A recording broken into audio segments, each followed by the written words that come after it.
Very good morning, all of you.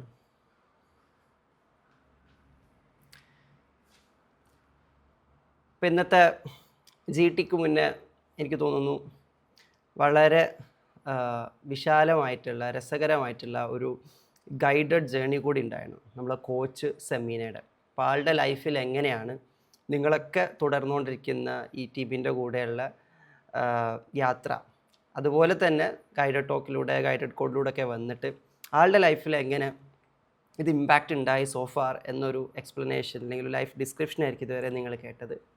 അപ്പോൾ അതിൽ കുറേ ടേക്ക് അവേസ് ഞാനും ചെറുതായിട്ട് പാർഷ്യലി ഞാനും കേൾക്കുന്നുണ്ടായിരുന്നു, ഫുൾ കേൾക്കാൻ പറ്റില്ലെങ്കിൽ കൂടി. പക്ഷെ അതിലൊരുപാട് ടേക്ക് അവേസ് ഫ്രം ലൈഫ് വളരെ ഇൻട്രസ്റ്റിംഗ് ആയിട്ട് തോന്നി ഷെയർ ചെയ്തിട്ടുള്ള ഒരു കാര്യം എന്നുള്ളത്. 100 വിസ്ഡംസ് നമ്മളെടുത്താലും അതിൽ ഒരു വിസ്ഡമെങ്കിലും പ്രാക്ടിക്കലാക്കുന്നിടത്താണ് വലിയ കാര്യം എന്ന് പറയാറുണ്ട്. അപ്പം അങ്ങനെ തുടങ്ങിയിട്ടുള്ള നമ്മളെ ലൈഫിലേക്ക് പ്രാക്ടിക്കലാക്കി എടുക്കുന്ന കുറേ കാര്യങ്ങൾ സെമീന പറഞ്ഞു പോയി. ഇപ്പം പലയിടങ്ങളിലും പലർക്കും സെഷൻസ് കൊടുക്കുന്നു, പുറത്തേക്ക് ഇറക്കുന്തോറും അകത്ത് മാറ്റം ഉണ്ടാക്കുന്നതിനെ പറ്റിയിട്ട് തിരിച്ചറിയുന്നു. നല്ലൊരു രസകരമായിട്ടുള്ളൊരു പോയിൻ്റായിട്ട് തോന്നി. നമുക്ക് വേഗത്തിൽ ഇവോൾവ് ചെയ്യാൻ ഏറ്റവും നല്ല വഴി എന്ന് പറഞ്ഞാൽ ആളുകളിലേക്ക് ഇറങ്ങുക എന്നുള്ളത് തന്നെയാണെന്നുള്ളതാണ്. അതിനപ്പുറത്തേക്ക് വേറെ ഒന്നുമില്ല. അപ്പോൾ എനിവേ എല്ലാവിധ വിശ്വാസം അറിയിക്കുകയാണ് സെമീനക്ക് ഇനിയും ഇവോൾവ് ചെയ്യാൻ പറ്റട്ടെ, ഇനിയും ഒരുപാട് ആളുകളുടെ ലൈഫ് ടച്ച് ചെയ്യാൻ പറ്റട്ടെ, ഇനിയും ഇതുപോലെ പല വേദികളിലും വന്നിട്ട് ലൈഫ് എക്സ്പീരിയൻസുകൾ ഷെയർ ചെയ്യാനും അവരൊന്ന് ചെറുതായിട്ടെങ്കിലും ഇൻസ്പയർ ചെയ്യാനും ഉള്ള അവസരം ഉണ്ടാകട്ടെ എന്ന് പ്രാർത്ഥിക്കുന്നു, ആശംസിക്കുന്നു. All the very best. ഇന്നത്തെ ജി ടി നമ്മൾ ആക്ച്വലി ചൂസ് ചെയ്തിരിക്കുന്ന ടോപ്പിക് എന്ന് പറഞ്ഞാൽ ഫെയ്ത്ത് അണ്ടർ ഫയേഴ്സ് എന്നുള്ളതാണ്. അപ്പം ഇന്നലെ എന്നോട് എന്ത് ടോപ്പിക് നെയിം കൊടുക്കണമെന്ന് ടീമിൽ നിന്നും ഒരു ചോദ്യം വന്നപ്പം ചെറിയൊരു ഡിസ്കഷൻ ആയപ്പോൾ ഞാൻ പറയുന്നത് പിന്നെ ഇങ്ങനെ നിന്നോട്ടെ, കാരണം ഇപ്പം ലോകം യുദ്ധത്തിൻ്റെ വിഷയങ്ങളിൽ ഭയങ്കരമായിട്ട് ചർച്ച ചെയ്തുകൊണ്ടിരിക്കുകയാണ് എന്നുള്ളതാണ്. ഇന്നൊന്നുമല്ല ലോകത്ത് യുദ്ധം തുടങ്ങിയത്, കാലങ്ങളായിട്ട് പല സന്ദർഭങ്ങളിലായിട്ട് ഒരുപാട് യുദ്ധങ്ങൾ നടന്നതാണ് ഈ ലോകം എന്ന് പറഞ്ഞാൽ. ഇപ്പോൾ ലോകത്തിൻ്റെ വികാസത്തിലും ഞെരുക്കത്തിലൊക്കെ തന്നെ യുദ്ധങ്ങൾക്കും വലിയ പങ്കുണ്ട് എന്നുള്ളതാണ്. അപ്പോൾ പലരും പറയാറുണ്ട് യുദ്ധം ചെയ്തിട്ട് ആരും വിജയിച്ചിട്ടില്ല, യുദ്ധം കൊണ്ട് ഇന്നേ വരെ ആർക്കും ഒരു നേട്ടം ഉണ്ടായിട്ടില്ല. അപ്പോൾ പിന്നെ ഒരു ചോദ്യമുണ്ട്, പിന്നെ എന്തിനാണ് യുദ്ധം? എന്തിനാണ് യുദ്ധം എന്ന് ചോദിച്ചാൽ തിരിച്ചറിവിന് വേണ്ടിയിട്ടാണ്. ആരും പുറമേ യുദ്ധം ചെയ്തിട്ട് എവിടെയും എത്തിയിട്ടില്ല എന്നത് മാത്രം, അതിന് ചില തിരിച്ചറിവുകൾ കിട്ടാത്തത് മാത്രമേ അതിൻ്റെ ഉദ്ദേശമുള്ളൂ. അപ്പോൾ പിന്നെ ഗുണം കിട്ടുന്ന യുദ്ധം ഉണ്ടോ എന്നാണ് അടുത്ത ചോദ്യം. അവിടെയാണ് നമ്മൾ ഈ റമദാൻ എന്ന് പറയുന്ന ഈ മാസത്തിലൂടെ കടന്നു പോകുമ്പം ഒരു ദിവസം മുന്നേ നമ്മൾ ബാറ്റിൽ ഓഫ് ബദർ എന്ന് പറയുന്ന ഒരു യുദ്ധത്തെ പറ്റി പലപ്പോഴും കേൾക്കാറുണ്ട്. ചരിത്രത്തിൽ പല യുദ്ധങ്ങൾ നമുക്ക് കാണാൻ പറ്റും. ആ കൂട്ടത്തിൽ പ്രധാനപ്പെട്ട ഒരു യുദ്ധമായിട്ട് ഗണിക്കുന്നതാണ് പ്രവാചകർ നയിച്ചിട്ടുള്ള ആദ്യ യുദ്ധമാകുന്ന ബാറ്റിൽ ഓഫ് ബദർ എന്ന് പറഞ്ഞൊരു യുദ്ധം. അപ്പോൾ ആ യുദ്ധത്തിൽ ശത്രുപക്ഷവുമായിട്ട് യുദ്ധം ചെയ്ത് പോരാടി ധർമ്മപക്ഷം വിജയിച്ച് സന്തോഷത്തിലായിട്ട് വിശ്വാസത്തിൻ്റെ, ഫെയ്ത്തിൻ്റെ, സറണ്ടറൻസിൻ്റെ, ഡിവൈൻ സ്പേസിൽ സറണ്ടർ ചെയ്യുന്നതിൻ്റെ, തവക്കുൽ ചെയ്യുന്നതിൻ്റെ ബ്യൂട്ടി എത്രയാണ്, അതിൻ്റെ റിസൾട്ട് എന്താണെന്ന് അവർ അറിഞ്ഞ് അനുഭവിച്ച നിമിഷങ്ങളായിരുന്നു. അങ്ങനെ വിജയശ്രീ ലാളിതരായിട്ട് പ്രവാചകരും അനുയായികളും ഇങ്ങനെ മുന്നോട്ട് ഗമിക്കുമ്പോൾ വല്ലാത്ത സന്തോഷത്തിലായിരുന്നു അനുയായികൾ. അപ്പോൾ അനുയായികൾ ഇനി നമുക്ക് ആഘോഷിക്കാം അല്ലെങ്കിൽ നമുക്ക് സന്തോഷിക്കാം എന്നിങ്ങനെ പറഞ്ഞിരിക്കുന്ന സമയത്ത് ആ മഹാഗുരു അനുയായികളോട് പറയാണ്, ഇനിയാണ് ശരിക്കുള്ള യുദ്ധം തുടങ്ങുന്നത്. ജീവൻ മരണ പോരാട്ടമായിരുന്നു ആദ്യം നടന്ന ബാറ്റിൽ ഓഫ് ബദർ. അതിൽ വിജയിച്ച ഉടനെ പ്രവാചകർ അനുയായികൾക്ക് നൽകിയൊരു ഉപദേശം, അതാണ് എനിക്കിന്ന് അതിൽ നിന്നുമാണ് യഥാർത്ഥമായിട്ടുള്ള പോരാട്ടത്തെ പറ്റിയിട്ട് യുദ്ധത്തെ പറ്റിയിട്ട് ചർച്ച ചെയ്യണം എനിക്ക് തോന്നിയത്. അതുകൊണ്ട് അതിൽ ഇൻസ്പയർഡ് ആയിട്ട് ഞാൻ സ്റ്റാർട്ട് ചെയ്തത്.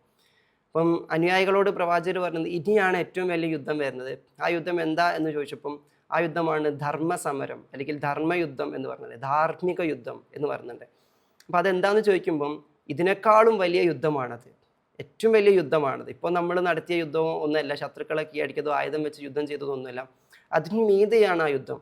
അപ്പം പുറമേ ലോകത്തിൽ സംഭവിക്കുന്ന പല യുദ്ധങ്ങളും അതിൻ്റെ ലക്ഷ്യം കാണാതെ, അതിന് നേട്ടം ഉണ്ടാകാതെ, കോട്ടങ്ങൾ മാത്രം, നഷ്ടങ്ങൾ മാത്രം സംഭവിച്ചുകൊണ്ടിരിക്കുമ്പോൾ പിന്നെ എവിടെയാണ് യുദ്ധത്തിൻ്റെ പ്രസക്തി എന്ന് ചോദിക്കുമ്പം നമ്മൾ പറയാറുണ്ട്, പുറമേ നടക്കുന്ന കാര്യങ്ങളൊക്കെ നമ്മുടെ അകത്ത് ചലനങ്ങൾ ഉണ്ടാക്കണം, നമ്മളെ അകത്ത് അതിനെന്തെങ്കിലും മീനിങ് ഉള്ളതായിട്ട് മാറണം. പലപ്പോഴും നമ്മൾ ഈ ലോകരാജ്യങ്ങൾക്കിടയിൽ കണ്ടുകൊണ്ടിരിക്കുന്ന യുദ്ധങ്ങൾ കൊണ്ട് മനുഷ്യൻ്റെ അകത്ത് വലിയ ചലനങ്ങളൊന്നും ഉണ്ടാവാറില്ല എന്നതാണ് വാസ്തവം. ഉണ്ടാകുന്നുണ്ടെങ്കിൽ യുദ്ധഭീതി പരക്കുന്നു, നഷ്ടങ്ങൾ ഉണ്ടാകുന്നു, നിരാശയുണ്ടാകുന്നു, എവിടേക്കോ അവൻ്റെ വിശ്വാസം പോലും നഷ്ടപ്പെട്ടു പോകുന്ന, അവൻ്റെ സറണ്ടറൻസും അവൻ്റെ ഹോപ്പും ഒക്കെ നഷ്ടപ്പെട്ടു പോകുന്ന രീതിയിലേക്കുള്ള ചലനമാണ് ഉണ്ടാക്കുന്നതെങ്കിൽ അതൊരു നല്ല ചലനമായിട്ട് നമുക്ക് ഒരിക്കലും ഉൾക്കൊള്ളാൻ വേണ്ടി പറ്റില്ല എന്നുള്ളതാണ്. ഇപ്പോൾ തന്നെ നമുക്കറിയാം എത്ര ആളുകളുടെ ഉള്ളിലാണ് ഈ സമയത്ത് പ്രത്യേകിച്ച് ഒരു വ്രതാനുഷ്ഠാന മാസത്തിലൂടെ കടന്നു പോകുമ്പം ഫെയ്ത്ത് സ്ട്രോങ് ആക്കേണ്ട ഘട്ടത്തിൽ പുറത്തൊരു യുദ്ധം വന്നപ്പോഴേക്ക് മനുഷ്യരൊക്കെ ഭയപ്പെട്ടു പോയി.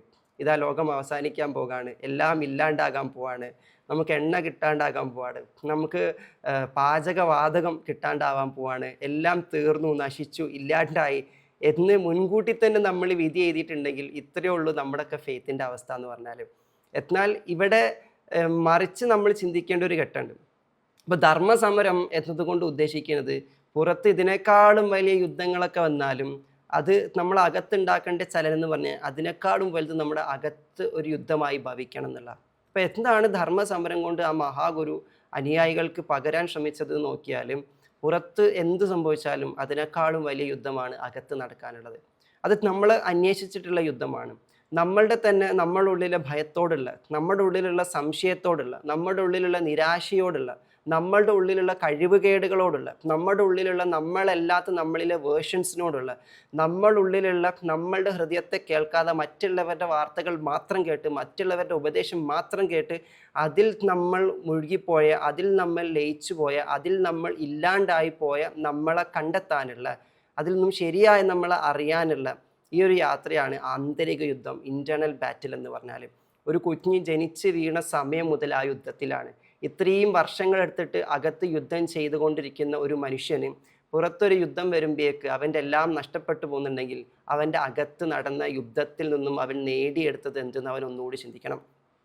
നമ്മളൊക്കെ എത്രത്തോളം ജീവിതത്തോട് പോരാടിയിട്ടുണ്ട്, പോരാടിക്കൊണ്ടിരിക്കുന്നുണ്ട്, മല്ലിട്ടും കൊണ്ടിരിക്കുന്നുണ്ട് എന്നതാണ് വാസ്തവം. നമ്മളിവിടെ ജനിച്ചത് മുതലേ നമ്മുടെ കോഗ്നിറ്റീവ് പ്രോസസ്സിൽ, നമ്മുടെ ചിന്തകളിൽ എന്തെല്ലാം യുദ്ധങ്ങൾ സംഭവിച്ചു, കുഞ്ഞുനാൾ മുതലേ സംഭവിച്ചു. ശരി ഏതാണ് തെറ്റേതാണ് എന്ന് അറിയാനുള്ള യുദ്ധം, ശരി ചെയ്യുമ്പോൾ തന്നെ തെറ്റിപ്പോകുമോ എന്നുള്ള ഭയം, അത് എണീറ്റ് നടക്കുന്ന സമയം മുതൽ നമ്മൾ ആ യുദ്ധത്തിലാണ്. അതിൽ ഒരുപാട് നമ്മൾ പരാജയപ്പെട്ടിട്ടുണ്ട്. പരാജയ ഭീതിയിൽ നിന്നും വീണ്ടും ഉയർത്തെഴുന്നേറ്റ് മുന്നോട്ട് പോയിട്ട് പരാജയപ്പെട്ട അവസരങ്ങളൊക്കെ വീണ്ടും കീഴടക്കിയ ഒരു യുദ്ധം. ഇങ്ങനെ എത്രത്തോളം യുദ്ധങ്ങളെ നമ്മൾ നേരിട്ടിട്ടുണ്ട് എന്നതാണ്. അപ്പോൾ ആ അവസ്ഥയിലൂടെ നമ്മൾ പോകുന്നുണ്ടെങ്കിൽ ഓരോ ആന്തരിക ബാറ്റിലുകളും അല്ലെങ്കിൽ ആന്തരിക യുദ്ധങ്ങളും നമ്മുടെ ഫെയ്ത്ത് സ്ട്രോങ് ആക്കാൻ, നമ്മുടെ ഹോപ്പ് സ്ട്രോങ് ആക്കാൻ, നമ്മുടെ ട്രസ്റ്റ് സ്ട്രോങ് ആക്കാനാണ് നമ്മൾ ഉപയോഗിക്കേണ്ടത് എന്നുള്ളതാണ്. അപ്പോൾ ഈ ഘട്ടത്തിൽ നമുക്ക് ഇന്നർ ബാറ്റിൽസിനെ പറ്റിയിട്ട് ചർച്ച ചെയ്യാം എന്നുള്ളതാണ്. നമ്മുടെ ജീവിതത്തിൻ്റെ ഓരോ ഫേസുകളിലും നമുക്ക് ദൈവം തമ്പുരാൻ ഇട്ട് തരുന്ന യുദ്ധഭൂമികൾ വ്യത്യസ്തമായിരിക്കും എന്നുള്ളതാണ്. 1-ാം ക്ലാസ്സിലേക്ക് ചേർത്ത കുട്ടിയെ സംബന്ധിച്ചിടത്തോളം അവൻ്റെ ഏറ്റവും വലിയ യുദ്ധഭൂമി ABCD പഠിക്കുക എന്നുള്ളതായിരുന്നു. അതിനേക്കാളും വലിയൊരു യുദ്ധമൊന്നും അവന് നേരിടാനില്ല എന്നുള്ളതാണ്.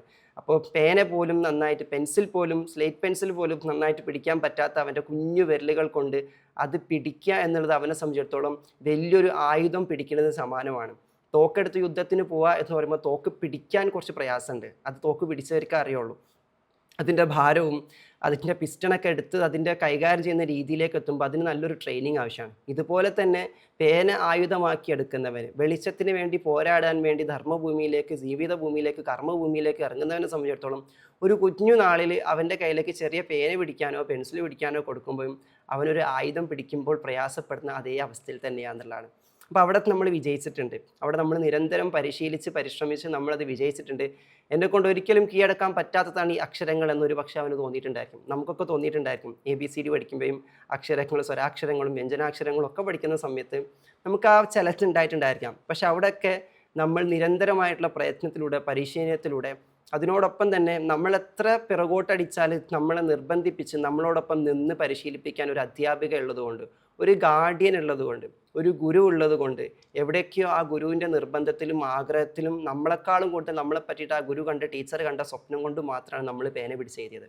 അങ്ങനെയാണെങ്കിൽ ഈ ലോകത്തുള്ള യുദ്ധങ്ങൾക്കൊക്കെ അപ്പുറത്തേക്ക് ഈ ജീവിതമാകുന്ന ധർമ്മഭൂമി അല്ലെങ്കിൽ കർമ്മഭൂമി നമുക്ക് തന്നിട്ട് നമ്മളെ ഈ ഭൂമിയിലേക്ക് അയച്ച ദൈവം തമ്പുരാൻ, പഠിച്ചവൻ നമ്മളെ കൊണ്ട് ഓരോ പേന പിടിപ്പിക്കുന്നത് പോലെ, ഓരോ അക്ഷരങ്ങൾ പഠിപ്പിക്കുന്നത് പോലെ, ഓരോ ക്വസ്റ്റ്യൻസും ഓരോ ചോദ്യങ്ങളും നമുക്ക് ഇട്ട് തന്ന് പരിശീലിക്കുമ്പം ചിലപ്പം 1-ാം ക്ലാസ്സുകാരനെ പോലെ എന്നെ കൊണ്ടാവില്ല നമുക്ക് തോന്നുന്നുണ്ടെങ്കിൽ കൂടി ആവർത്തിച്ച് ആ പ്രശ്നത്തിൽ കൂടെ തന്നെ കൊണ്ടുപോകുന്നതിലൂടെ കാണാത്ത ഒരു ടീച്ചറെ പോലെ, കൺമുന്നിൽ കണ്ട ടീച്ചർക്ക് അപ്പുറത്ത് കാണാത്ത ഒരു ടീച്ചറെ പോലെ, കാണാത്ത ഒരു ഗാർഡിയനെ പോലെ ഒരാൾ നമ്മളെ ഗൈഡ് ചെയ്യുന്നുണ്ട് എന്ന് നമ്മൾ അറിയുമ്പം നമുക്ക് എന്താ ചെയ്യാൻ വേണ്ടി പറ്റാം?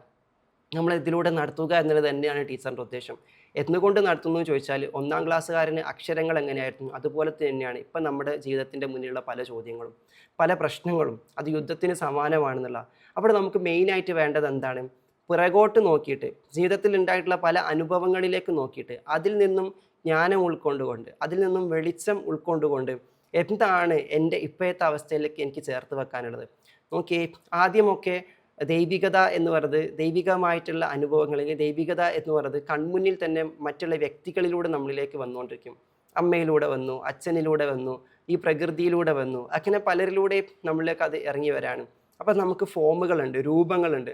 പക്ഷെ രൂപങ്ങളിലൂടെ തന്നെ ദൈവികത നമ്മൾ അനുഭവിച്ചുകൊണ്ടിരിക്കുമ്പോൾ ഗുരുക്കന്മാരിലൂടെ, അക്ഷരത്തിലൂടെ, അറിവിലൂടെ ഒക്കെ നമ്മളിലേക്ക് നമുക്ക് വഴി നടത്താനുള്ള സന്ദേശങ്ങൾ മറ്റുള്ള മനുഷ്യരിലൂടെ പഠിച്ചോ നമുക്ക് തന്നുകൊണ്ടിരിക്കുകയാണ്. അങ്ങനെ തരുന്നതിനോടൊപ്പം തന്നെ ഒരു കാര്യം കൂടി പഠിച്ചോ നമ്മളെ ട്രെയിൻ ചെയ്യാൻ നോക്കും. ഇവരൊന്നും ഇല്ലാത്തൊരു ഘട്ടത്തിലൂടെ നമ്മൾ നടത്തിയിട്ടും ആദ്യം ഈ രൂപത്തിലൂടെ മനസ്സിലാക്കി, ഇനി രൂപങ്ങളുടെ അഭാവത്തിൽ നിനക്ക് എന്നെ തിരയാൻ്റെ സമയമാകുമ്പോൾ ഒരു പക്ഷെ നമുക്ക് ആരും കാണാൻ പറ്റില്ല. വഴി നടത്താനോ വഴി കാണിച്ചു തരാനോ കൈ പിടിച്ച് നടത്താനോ ആരും ഇല്ലാത്തതുപോലെ അവിടെ നമ്മൾ തോറ്റു പോണത്. കാരണം നമുക്ക് തോന്നിയത് കൈ പിടിച്ച് നടത്തിയവരുടെയൊക്കെ കൈ ഉള്ളത് കൊണ്ടാണ് നമ്മൾ നടന്നതെന്ന്. അവരെ കൈ ഉള്ളത് കൊണ്ടല്ല, അവരെ കൈകൊണ്ട് നമ്മളെ പിടിക്കാൻ അവരിലൂടെ ഒഴുകിയൊരു ഊർജ്ജവും ഒരു ബോധവും ഒരു കാരുണ്യമുണ്ട്. അതാണ് നമ്മളെ കൈ പിടിച്ചത്. അപ്പോൾ കൈ പിടിക്കലുകൾ ഉണ്ടെങ്കിലും കൈത്താങ്ങലുകൾ ഉണ്ടെങ്കിലും കൈ ഉണ്ടെങ്കിലും കൈയില്ലെങ്കിലും നമ്മൾ അനുഭവിക്കുന്ന ഒരു താങ്ങലും ഒരു അനുഭവം ഒരു പിടിക്കലും ഒരു നടത്തലും ഒക്കെ ഉണ്ട്. അത് കണ്ടെത്താനാണ് രൂപങ്ങളിലൂടെ മനുഷ്യരിലൂടെ പല കോലത്തിലൂടെ നമുക്ക് ദൈവികമായിട്ടുള്ള ഗൈഡൻസ് വന്നത്. പക്ഷെ നമ്മൾ അതിൽ തന്നെ കംഫർട്ടായിട്ട് ഇരുന്ന് കഴിഞ്ഞാൽ രൂപങ്ങൾക്കപ്പുറത്തേക്ക് അന്വേഷിക്കേണ്ട, മനുഷ്യർക്കപ്പുറത്തേക്ക് അന്വേഷിക്കേണ്ട ശക്തിയെ നമ്മൾ അന്വേഷിക്കൂല. അവിടെ എവിടെയെങ്കിലും നമ്മൾ ആ സത്യം മനസ്സിലാക്കിയിട്ടില്ലെങ്കിലാണ് പലപ്പോഴും മനുഷ്യരാരും നമ്മുടെ കൂടെ ഇല്ല, നമ്മൾ തനിച്ചായിട്ടുള്ളൊരു യുദ്ധത്തിലായിപ്പോയി, എല്ലാവരും എന്നെ തനിച്ചാക്കി തോൽപ്പിച്ച് കളഞ്ഞു, ഈ യുദ്ധത്തിൽ ഞാൻ തനിച്ചാണ് എന്ന് തോന്നുമാർ നമുക്ക് ഒരു അനുഭവം ഉണ്ടാവുക എന്നുള്ളതാണ്. അപ്പം അത് സംഭവിക്കാതിരിക്കണമെങ്കിൽ ആരും എവിടെയും പോയിട്ടില്ല.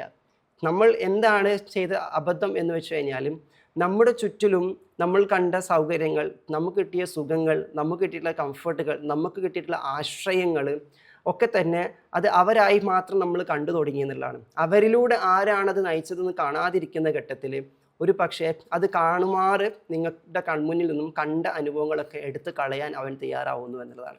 ഇവിടെ ഒരു തരിച്ചായിട്ടുള്ള യാത്ര നമുക്ക് ആവശ്യമായിട്ട് വരാം. അപ്പോൾ ഇത് സംഭവിക്കാതിരിക്കണമെങ്കിൽ, അല്ലെങ്കിൽ ഇത് സംഭവിക്കുന്നുണ്ടെങ്കിൽ തന്നെ അതിൽ നമ്മൾ പൂർവാധികം ശക്തിയോട് കൂടിയിട്ട് മുന്നോട്ട് നമ്മൾ പോകണമെന്നുണ്ടെങ്കിൽ ആദ്യ പാഠം മറക്കാതിരിക്കുക. ആദ്യ പാഠം ഇത്രയേ ഉള്ളൂ: നിങ്ങൾക്ക് സഹായങ്ങൾ തന്ന, നിങ്ങൾക്ക് സഹായ ഹസ്തങ്ങൾ തന്ന, നിങ്ങൾക്ക് അക്ഷരമായിട്ടും അറിവായിട്ടും അല്ലെങ്കിൽ കാരുണ്യമായിട്ടും സ്നേഹമായിട്ടും ഉപദേശങ്ങളായിട്ടൊക്കെ നിങ്ങളെ കൂടെ നിന്ന ആളുകളെ നിങ്ങൾ കാണുന്നതിനോടൊപ്പം തന്നെ അവരെ കൂടെ നിർത്തിയവനെ കൂടി നിങ്ങൾ കാണാൻ ശ്രമിക്കുക. അവിടെയാണ് ഏറ്റവും വലിയ ഒരു രഹസ്യം ഒളി കിടക്കുന്നത്. അത് നിങ്ങൾ കാണുന്നുണ്ടെങ്കിൽ നിങ്ങളെ കൂടെയുള്ളവരൊക്കെ കൂടെ ഒഴിഞ്ഞ് നിങ്ങളിൽ നിന്നും പോയി കഴിഞ്ഞാലും നിങ്ങൾക്ക് അവരാരും മിസ് ചെയ്യില്ല. കാരണം അവരാരുമായിരുന്നില്ലല്ലോ എൻ്റെ കൂടെ ഉണ്ടായിരുന്നത്, അവരിലൂടെയൊക്കെ ഞാൻ ഒരാളെ മാത്രം അനുഭവിക്കായിരുന്നല്ലോ, ഒരുവനെ മാത്രം അറിയുകയായിരുന്നല്ലോ എന്ന് തിരിച്ചറിവുണ്ടാകുമ്പോൾ ആളുകൾ മാറി മാറി വന്നാലും, സ്ഥലങ്ങൾ മാറി മാറി വന്നാലും, കാലങ്ങൾ മാറി മാറി വന്നാലും, അനുഭവങ്ങൾ മാറി മാറി വന്നാലും നമുക്കൊരു വ്യത്യാസവും തോന്നൂല എന്നുള്ളതാണ്. 1-ാം ക്ലാസ്സുകാരൻ പേന പിടിക്കുന്നത് പോലെ തന്നെ നമ്മളൊരു ഡിഗ്രി പഠിച്ചുകൊണ്ടിരിക്കുമ്പോൾ നമുക്കുള്ള പ്രയാസങ്ങൾ മറ്റൊന്നാണ്. നമുക്ക് അവിടെ ഒരു പക്ഷേ ഒരു സയൻസ് സ്റ്റുഡൻ്റ് ആണെങ്കിൽ ലാബിൽ കയറിയിട്ട് എന്തെങ്കിലും കീറി മുറിക്കുന്നതോ എന്തെങ്കിലും വലിയ റിസ്ക് ഉള്ള ടെസ്റ്റുകൾ നടത്തുന്നതാണ് നമ്മൾ ഏറ്റവും വലിയ പരീക്ഷണം. അതെങ്ങനെ ചെയ്യണം എന്ന് അറിയാണ്ട് നമ്മൾ പകച്ചു നിന്ന് പോകും. ഒരു ലെവലേഷൻ തെറ്റിക്കഴിഞ്ഞാൽ അപകടം ഉണ്ടാകാനുള്ള സാധ്യതയുണ്ട്. ഇത്തരത്തിലുള്ള ചില ചലഞ്ചുകളിലായിരിക്കും നമ്മൾ പോയി നിൽക്കുന്നതാണ്. അപ്പോൾ 1-ാം ക്ലാസ്സുകാരൻ അതാണ് ചലഞ്ചെങ്കിൽ ഡിഗ്രിക്കാരനും മറ്റൊന്നാണ്.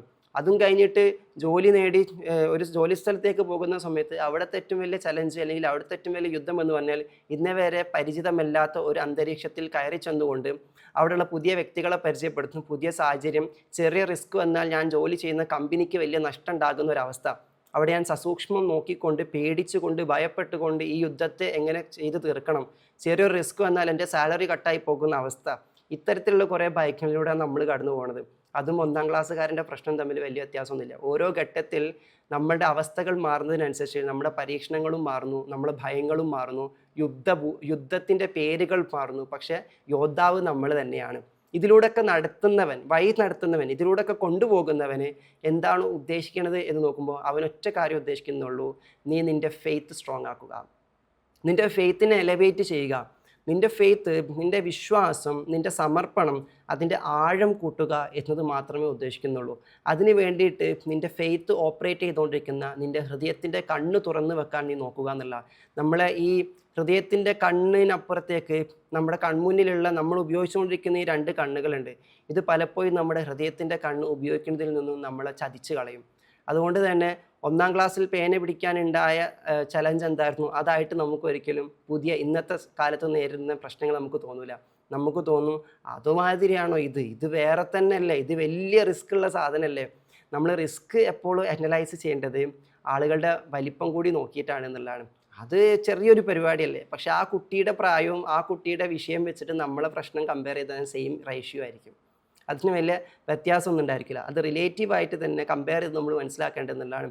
അപ്പോഴാണ് നമ്മൾ തോറ്റു പോകുന്നത്. നമ്മുടെ ബുദ്ധി ഉപയോഗിച്ചുകൊണ്ട് നമ്മുടെ പ്രാക്ടിക്കാലിറ്റി, പ്രായോഗിക ബുദ്ധി ഉപയോഗിച്ചുകൊണ്ട് പ്രാക്ടിക്കലായിട്ടും അതുപോലെ തന്നെ കോമൺ സെൻസ് ഉപയോഗിച്ചുകൊണ്ട്, സാമാന്യ ബുദ്ധി ഉപയോഗിച്ചുകൊണ്ട് കോമൺ സെൻസിലൂടെയും ചില കാര്യങ്ങൾ നമ്മൾ നിരീക്ഷിച്ച് നോക്കുമ്പം ഈ കോമൺ സെൻസുകളൊക്കെ ഓപ്പറേറ്റ് ചെയ്യാൻ പരിശീലിപ്പിച്ച ഒരു അൺകോമൺ ഡിവൈൻ സെൻസ് ഉണ്ട്. അതിൻ്റെ എസെൻസ് നമ്മൾ തൊട്ടു തീണ്ടാതെ അല്ലെങ്കിൽ അത് തൊടാതെ നമ്മൾ പോകുമ്പം നമ്മുടെ കോമൺ സെൻസ് എല്ലാ കാലത്തിലും നമ്മളെ പ്രയാസപ്പെടുത്തിക്കൊണ്ടിരിക്കും. അപ്പോൾ നിങ്ങൾ മുന്നോട്ട് നോക്കിയാൽ കാണാൻ പറ്റും, ഇപ്പം നിങ്ങൾക്ക് എത്ര വയസ്സായി, ഇപ്പം നിങ്ങൾ നേരിടുന്ന ചലഞ്ച് എന്താണ്. നിങ്ങൾക്ക് കുഞ്ഞുങ്ങളുള്ളവരാണെങ്കിൽ മക്കളുടെ കാര്യത്തിലായിരിക്കും ചിലർക്ക് ഏറ്റവും വലിയ യുദ്ധം. ജോലിയുള്ളവരാണെങ്കിൽ ചിലപ്പോൾ അവരുടെ ബിസിനസ് ആയിരിക്കും ഏറ്റവും വലിയ യുദ്ധം. ഇനി അതൊന്നല്ല, ഒരു വീട് കൊണ്ട് നടക്കുന്ന ആൾക്കാരാണെങ്കിൽ പ്രത്യേകിച്ച് ഈ വ്രതകാലത്ത് വീടിൻ്റെ കാര്യങ്ങളെല്ലാം കൂടി നോക്കിക്കൊണ്ട് നടക്കുന്നതായിരിക്കും ഏറ്റവും വലിയ യുദ്ധം എന്ന് പറയുന്നത്. ഇനി അതല്ല, വേറെയും പല കാരണങ്ങൾ, പഠിക്കുന്ന കുട്ടികളാണെങ്കിൽ പബ്ലിക് എക്സാം വരാനിരിക്കുകയാണ്, ഓൾറെഡി തുടങ്ങിയിരിക്കുകയാണ് പലർക്കും. അപ്പോൾ അതായിരിക്കും ഏറ്റവും വലിയ യുദ്ധമായിട്ട് തോന്നിക്കൊണ്ടിരിക്കുന്നതാണ്. വേറെ ചില ആൾക്കാരെ സംബന്ധിച്ചിടത്തോളം എക്സാം എഴുതിയിട്ട് റിസൾട്ട് കാത്തിരിക്കുകയാണ്. ആ കാത്തിരിപ്പിൻ്റെ പീരീഡാണ് അവർക്ക് ഏറ്റവും വലിയ യുദ്ധം. അപ്പം ഓരോരുത്തരുടെയും അവസ്ഥകൾ മാറിക്കൊണ്ടിരിക്കുകയാണ്.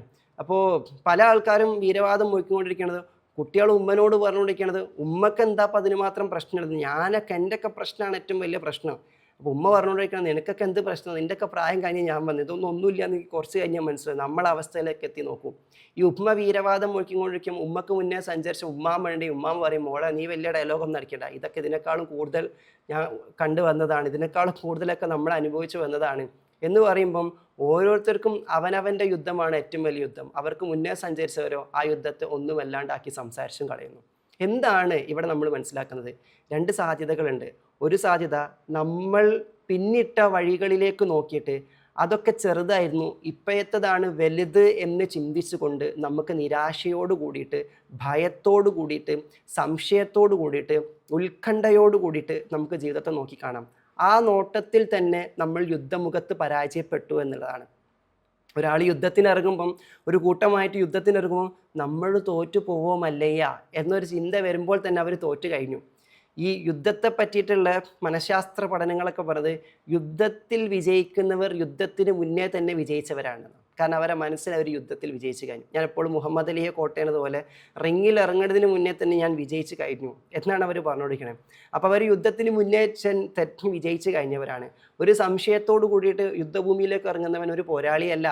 അവനിൽ വിശ്വാസമില്ല. അവൻ്റെ സംഘബലം അല്ലെങ്കിൽ അംഗബലം കുറവാണെങ്കിലും ആയുധബലം കുറവാണെങ്കിൽ പോലും അവൻ്റെ വിശ്വാസത്തിൻ്റെ ലെവലേഷൻ പോലും ഇളക്കമില്ലെങ്കിൽ ചുരുങ്ങിയ സംഘങ്ങൾ വലിയ സംഘങ്ങളെ തോൽപ്പിച്ചത് നമ്മൾ കണ്ടിട്ടുണ്ട് എന്നുള്ളതാണ്. അപ്പോൾ ഒരു സാധ്യത നമുക്കുള്ളത്, പിന്നിട്ട വഴിയിലേക്ക് നോക്കിയിട്ട് അതൊക്കെ ചെറുതായിരുന്നു, ഇതാണില്ലേ ഏറ്റവും വലിയ യുദ്ധം എന്ന രീതിയിൽ നമുക്ക് വേണമെങ്കിൽ അപ്രോച്ച് ചെയ്യാം. ഇനി അതിന് ബദലായിട്ട് മറ്റൊരവസരമുള്ളത്, ഈ വഴിയിലൂടെ മുന്നേ കഴിഞ്ഞു പോയ ആളുകളിലേക്ക് നോക്കിയിട്ട് അവരുടെ കണ്ണിലൂടെ, അവരുടെ അനുഭവത്തിലൂടെ നമ്മളുടെ ഈ അനുഭവത്തിലേക്ക് നോക്കുമ്പം അവർക്കതൊന്നും വല്ലാണ്ട് തോന്നുന്നുണ്ടെങ്കിൽ ആ അവസ്ഥയിലൂടെ എക്കിനത്തിലേക്ക് നോക്കാം. അങ്ങനെ നോക്കുന്ന സമയത്ത് നമ്മൾ ഓൾറെഡി ആ യുദ്ധത്തെ വിജയിച്ച് കഴിഞ്ഞു. കാരണം അതിലൂടെ ഓൾറെഡി കഴിഞ്ഞു പോയവർ അത് എളുപ്പമാക്കി തന്നിരിക്കുന്നു. അതിൻ്റെ കടുപ്പം അവരറിഞ്ഞ് അതിൻ്റെ എളുപ്പവും അവർ നുകർന്ന് ഇതെങ്ങനെ എളുപ്പമാകുന്നു എന്ന് അവർക്ക് പറഞ്ഞുതരാൻ വേണ്ടി പറ്റുന്നു. അപ്പം എന്താണ് നമ്മുടെ ജീവിതത്തിൽ നമ്മൾ നേരിടുന്ന ഇത്തരത്തിൽ യുദ്ധത്തിൽ വിജയിക്കാനുള്ളൊരു വഴി എന്ന് ചോദിച്ചു കഴിഞ്ഞാൽ, even this will pass, even this time will pass, ഇതും കടന്നു പോകും എന്ന് ചിന്തിക്കുമ്പം, കടന്നു പോയി കഴിഞ്ഞാൽ വാട്ട് വിൽ ബി ഹാപ്പനിങ്, ഇതും കടന്നു പോകുന്നതോടുകൂടി നിങ്ങൾ കിതച്ചു പോകും, നിങ്ങൾ കിടന്നു പോകും എന്ന് നിങ്ങൾക്ക് തോന്നുന്നുണ്ടോ? ഞാൻ കിടപ്പിലായി പോകും, ഞാൻ നിന്നു പോകും എന്ന് തോന്നുന്നുണ്ടെങ്കിൽ നമുക്കൊന്ന് 2020 കൊറോണയിലേക്ക് നോക്കാം. എത്ര പേര് കിടന്നുപോയി, എത്ര പേര് കിതച്ചുപോയി, എത്ര പേര് കുതിച്ചുപോയി എന്നുള്ളതാണ്. അപ്പം ഈ രൂപേണ പിറകോട്ട് നോക്കുമ്പം പോരാട്ട ഭൂമികയിൽ നമ്മൾ എങ്ങനെയായിരുന്നു സർവ്വതിനെയും അതിജയിച്ചത് നോക്കുന്ന സമയത്ത് ആ അനുഭവത്തിൽ നിന്നും നമുക്ക് ഫെയ്ത്ത് സംഭവിച്ചിട്ടില്ലെങ്കിൽ, നമ്മുടെ ഫെയ്ത്ത് എലവേഷൻ നടന്നിട്ടില്ലെങ്കിൽ ഇത്തരത്തിലൊരു യുദ്ധസമാനമായ അവസ്ഥയിലെത്തുമ്പോഴേക്ക് നമ്മൾ തോറ്റു, നമുക്കൊന്നും ഉണ്ടാവില്ല എന്നുള്ള. ഇന്നലെ രാവിലെ എൻ്റെ പ്രീമിയം മെൻറ്റീസുമായിട്ട് ഉള്ള സിറ്റിംഗ് ഉണ്ടായിരുന്നു. അപ്പോൾ അതിൽ എൻ്റെ ഒരു വേണ്ടപ്പെട്ട മെൻറ്റി എന്നോട് കാര്യമായിട്ട് ചോദിച്ചൊരു ചോദ്യം, ഇപ്പോൾ ഇവിടെ UAE-ലാണ്, അപ്പോൾ ഇവിടെ യുദ്ധവും വിഷയങ്ങളൊക്കെ ആയിട്ട് ആകെ ഇതിലൊക്കെ ആയിട്ട് കിടക്കുന്നുണ്ട്, അപ്പോൾ ആകെ ഇത് ചിന്തിക്കുമ്പോൾ വല്ലാത്ത പ്രയാസത്തിലായി പോകുന്നു എന്ന് പറഞ്ഞ സമയത്ത് ഞാൻ ഇതേ ഒരു ചോദ്യമാണ് ചോദിച്ചത്. ഞാനത് റീഫ്രെയിം ചെയ്യുന്നതിൻ്റെ ഭാഗമായിട്ട് ഞാൻ ചോദിച്ചു, ഇതിനേക്കാളും വലിയ യുദ്ധമൊക്കെ ശരിക്കും നിങ്ങളുടെ ജീവിതത്തിൽ പോരാടിയിട്ടല്ലേ ഈ അവസ്ഥയിലെത്തിയത്? ഇപ്പോൾ ഈ യുദ്ധം നിങ്ങളെ വട്ടപൂജ്യത്തിലാക്കുകയാണെങ്കിൽ നിങ്ങൾ മൈനസും തുടങ്ങിയ ആളല്ലേ?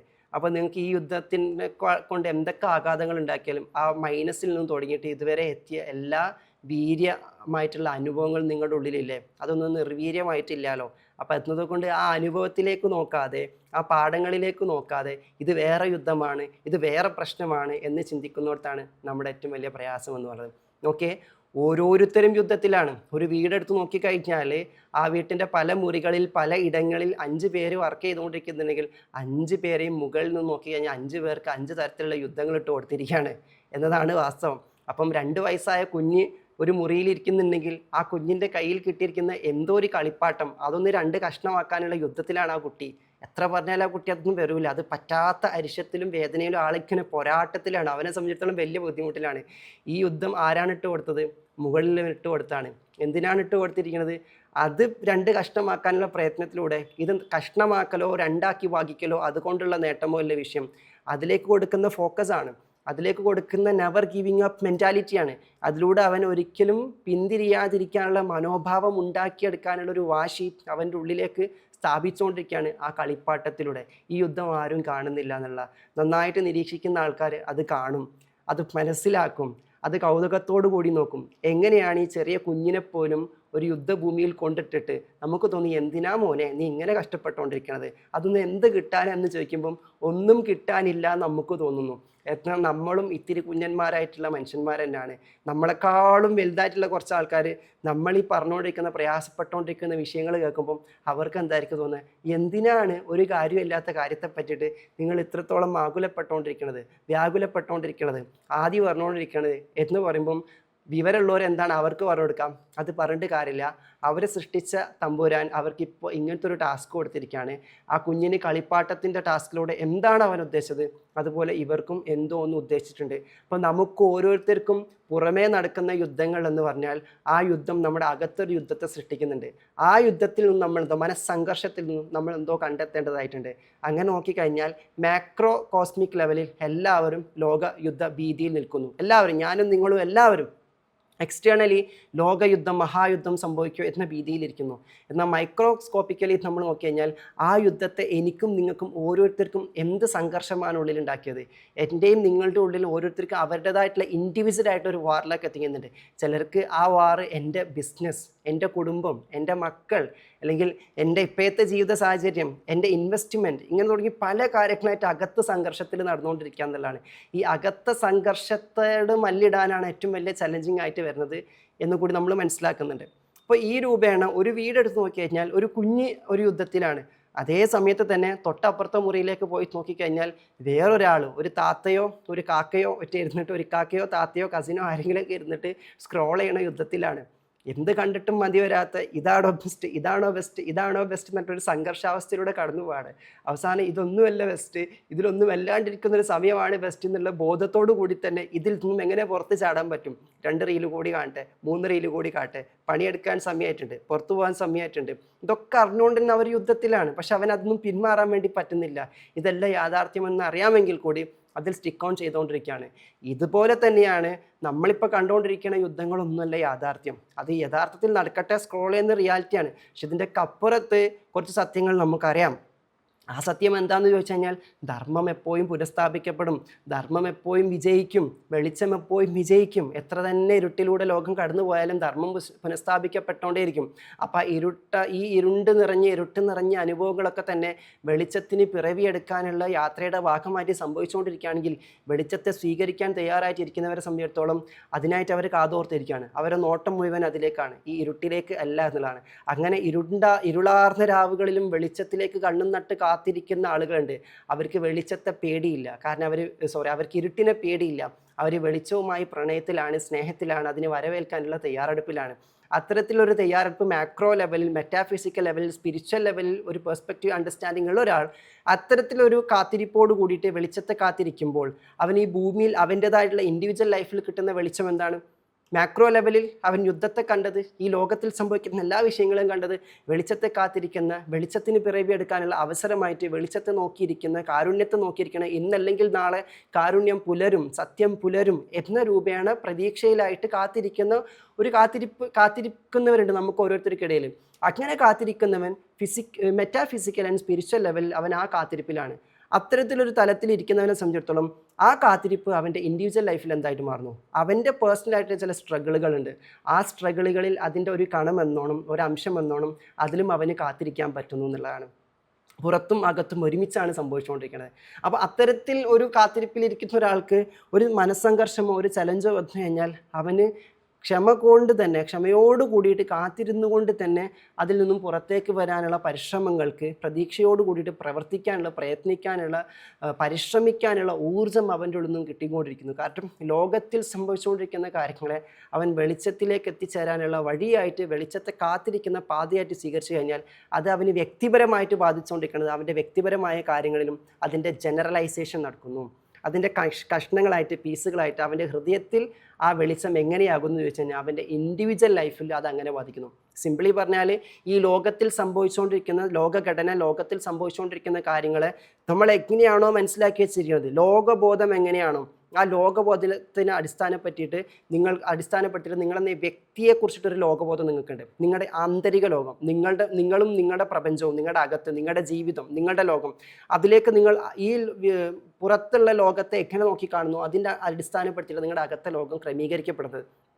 അതുകൊണ്ട് തന്നെ പുറത്തുള്ള ലോകം ഫുള്ള് അരാജകത്വത്തിലാണ്, അല്ലെങ്കിൽ കഷ്ടത്തിലാണ്, പ്രയാസത്തിലാണ്, നഷ്ടത്തിലാണ്, പ്രതീക്ഷയില്ലാത്ത അവസ്ഥയിലാണ്, നിരാശയിലാണ് നിങ്ങൾക്ക് തോന്നുന്നുണ്ടെങ്കിൽ അതിൻ്റെ ചെറിയ ചെറിയ കഷ്ണങ്ങൾ നമ്മളിലേക്ക് കയറും.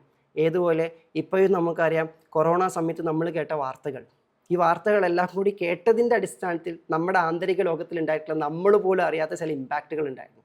നമ്മൾ അറിഞ്ഞിട്ടില്ല അതൊക്കെ നമ്മൾ അത്രമാത്രം ഇങ്ങനെ ബാധിച്ചിട്ടെന്നുള്ള കാര്യം. പക്ഷെ ആ പുറത്തെ ലോകത്തെ പറ്റിയുള്ള ബോധം ഒരു പരിധി കഴിഞ്ഞപ്പോൾ നമ്മളതിനെ വല്ലാണ്ട് കാതോർത്തപ്പം നമ്മുടെ അകത്തെ ലോകത്ത് നമ്മൾ പോലും അറിയാണ്ട് നമ്മൾ നല്ല രീതിയിൽ ചെയ്തുകൊണ്ടിരിക്കുന്ന കാര്യങ്ങളിൽ പോലും അത് ബാധിച്ചിരിക്കുകയാണ്. നമ്മൾ അറിയാത്തൊരു ഭയം, ഒരു അകാരണമായിട്ടുള്ള ഭയം, ഒരു ഭീതി നമ്മുടെ ഉള്ളിൽ ഇങ്ങനെ സൃഷ്ടിച്ചുകൊണ്ടിരിക്കുകയാണ്. ഇതുപോലെ തന്നെയാണ് ഈ ലോകത്തിലുള്ള എല്ലാത്തിനെയും നമ്മൾ എങ്ങനെയാണോ ഗ്രാസ്പ് ചെയ്തുകൊണ്ടിരിക്കുന്നത് അതിൻ്റെ അടിസ്ഥാനത്തിൽ നമ്മൾ ഇൻറ്റേർണൽ കോഗ്നിറ്റീവ് പ്രോസസ്സും നടന്നുകൊണ്ടിരിക്കുന്നത്.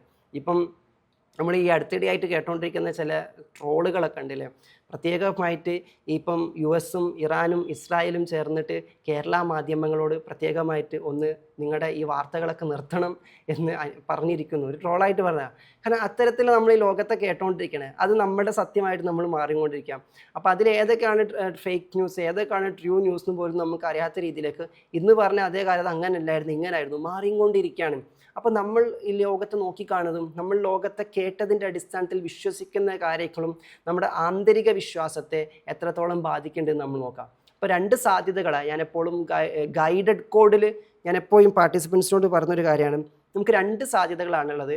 ഒന്ന് എന്ന് പറഞ്ഞാൽ നമുക്ക് വേണമെങ്കിൽ പുറത്തെ ലോകം നമ്മളെ അകത്തെ ലോകത്തെ നിയന്ത്രിക്കാൻ വേണ്ടി നമുക്ക് വിട്ടുകൊടുക്കാം. അങ്ങനെ ആയിക്കഴിഞ്ഞാൽ അവന് ഇൻറ്റേർണൽ ബാറ്റിൽ ഇല്ല. ദാറ്റ് മീൻസ് അവനൊരു പോരാളിയായിട്ട് അകത്തെ ലോകത്ത് ഉണർന്നിട്ടില്ല. പുറത്തെ ലോകം അവനെ തോൽപ്പിച്ചുകൊണ്ടേയിരിക്കുകയായിരിക്കും എന്നുള്ളതാണ്. മറ്റൊരു സാധ്യത എന്ന് പറഞ്ഞാൽ പുറത്തെ ലോകത്ത് എന്ത് സംഭവിച്ചുകൊണ്ടിരുന്നു കഴിഞ്ഞാലും നമ്മുടെ ആന്തരിക ലോകത്തിലെ വെളിച്ചം കൊണ്ട് നമുക്കതിനോട് പടവെട്ടാം, നമുക്ക് പോരാടാം. അപ്പോൾ നമ്മൾ സാഹചര്യത്തിൻ്റെ സമ്മർദ്ദത്തിനപ്പുറത്തേക്ക് സാഹചര്യത്തിന് നമ്മളകത്തുനിന്ന് നമ്മളൊരു സമ്മർദ്ദം അങ്ങോട്ട് കൊടുക്കും. ഒന്നുകിൽ സാഹചര്യം നമ്മളെ സമ്മർദ്ദത്തിലാക്കും, അല്ലെങ്കിൽ സാഹചര്യത്തിൻ്റെ സമ്മർദ്ദത്തെ നമ്മുടെ അകത്ത് നിന്നുമുള്ള വെളിച്ചം കൊണ്ട്, ബോധം കൊണ്ട്, ക്ലാരിറ്റി കൊണ്ട് നമ്മൾ ആ സമ്മർദ്ദത്തിന് പുറത്തേക്കൊരു പ്രഷർ കൊടുക്കും. അങ്ങനെ ആ സാഹചര്യങ്ങളെ മാറ്റിയെടുക്കുന്നു നമുക്ക് അനുകൂലമായിട്ട് എന്നുള്ളതാണ്. എല്ലാവരും ആഗ്രഹിക്കുന്നത് നമ്മുടെ പുറത്തുള്ള സാഹചര്യത്തെ നമുക്ക് അനുകൂലമാക്കി മാറ്റുക എന്നുള്ളതാണ്. നോക്കിയ കോടിക്കണക്കിന് കടം ബാധിച്ച ബിസിനസ്സുകാർ അവർക്ക് ഇപ്പോൾ സംഭവിക്കുന്ന പുറത്തുള്ള യുദ്ധത്തെക്കാളും വലിയ സംഘർഷമായിരിക്കും അവരകത്തുണ്ടായിട്ടുണ്ടാവുക. ഈ യുദ്ധം പുറത്ത് വരുന്നതിന് മുന്നേ തന്നെ ഇതിനേക്കാൾ വലിയ സംഘർഷഭരിതമായ അവസ്ഥയിലായിരിക്കും. അവരുടെ കടത്തിൻ്റെ ബോധവും ഈ സാമ്പത്തികമായിട്ടുള്ള പ്രയാസങ്ങളും അവരത്രത്തോളം ഞെരുക്കിയിട്ടുണ്ടായിരിക്കും, ഇടുക്കിയിട്ടുണ്ടായിരിക്കും, പുറത്തുനിന്ന് അത്രത്തോളം സമ്മർദ്ദം വന്നിട്ടുണ്ടായിരിക്കും. ആ സമ്മർദ്ദ ഘട്ടത്തിൽ പോലും പ്രതീക്ഷ കളയാതെ അകത്ത് നിന്ന് അകത്താൽ നിയന്ത്രിച്ച് അകത്തെ യുദ്ധം, ധർമ്മസമരം, അകത്തോടുള്ള ബാറ്റിൽ വിജയിച്ചിട്ട് അവർ കൂളായിട്ടും കാമായിട്ടും അത് മാനേജ് ചെയ്യാനുള്ള പ്രാപ്തി നേടിയത് കൊണ്ടായിരിക്കും കോടിക്കണക്കിന് കടക്കണിയിൽ നിന്നും അവർ പുറത്തേക്ക് വന്നിട്ടുണ്ടാവാം. അവർ സാഹചര്യത്തിൻ്റെ സമ്മർദ്ദത്തെ നിയന്ത്രിക്കാൻ പഠിച്ചവരാണ്, കൈകാര്യം ചെയ്യാൻ പഠിച്ചവരാണ്, മാനേജ് ചെയ്യാൻ പഠിച്ചവരാണ്. അപ്പോൾ നമുക്ക് 2 സാധ്യതകളാണുള്ളത്. അപ്പം എന്തുകൊണ്ടാണ് അനുയായികളോട് നിങ്ങൾ ഇനി വരാനിരിക്കുന്നതാണ് ധർമ്മസമരം. ധർമ്മസമരം എന്നതുകൊണ്ട് ഉദ്ദേശിച്ചത് നമ്മളെ ഉള്ളിൽ തന്നെയുള്ള, നമ്മളെ ഭയപ്പെടുത്തുന്ന, നമ്മളെ ഭീരുക്കളാക്കി കളയുന്ന പല സംഭവങ്ങളുണ്ട്. നമ്മുടെ ജീവിതാനുഭവങ്ങളും ഇത്തരത്തിലുള്ള കുറേ കാര്യങ്ങൾ, അതിനോടാണ് നമ്മൾ പടവെട്ടിക്കൊണ്ടിരിക്കുന്നത്. ഒരു യുദ്ധം ജയിക്കുന്നതോടുകൂടി നമ്മൾ വിജയിക്കില്ല. ഈ യുദ്ധത്തിന് ശേഷം ഇനിയും ഒരുപാട് യുദ്ധങ്ങൾ വരാനിരിക്കുന്നു. അതുപോലത്തെ എത്ര യുദ്ധങ്ങൾ വന്നാലും നമുക്ക് തോൽക്കാത്ത ഒരു മനസ്സ് നമ്മുടെ ഉള്ളിൽ ഉണ്ടാക്കിയെടുക്കുക, അതാണ് ഏറ്റവും വലിയ യുദ്ധം എന്ന് പറയുന്നത്.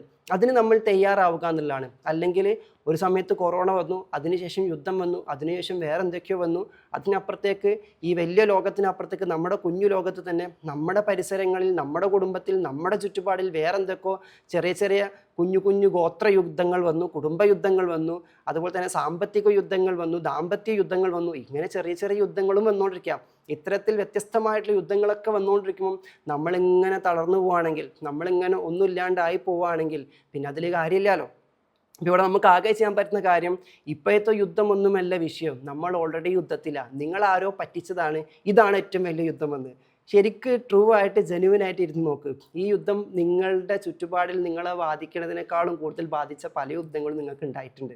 പക്ഷെ നിങ്ങൾ അതിൽ നിന്നൊരു യുദ്ധം എന്നൊന്നും പേരിടാത്തതുകൊണ്ട്, ഒരു സാധനത്തിന് യുദ്ധം എന്ന് പേരിടുമ്പം എന്തോ ഒന്നായി മാറി എന്നാണ് വിഷയം എന്നുള്ളതാണ്.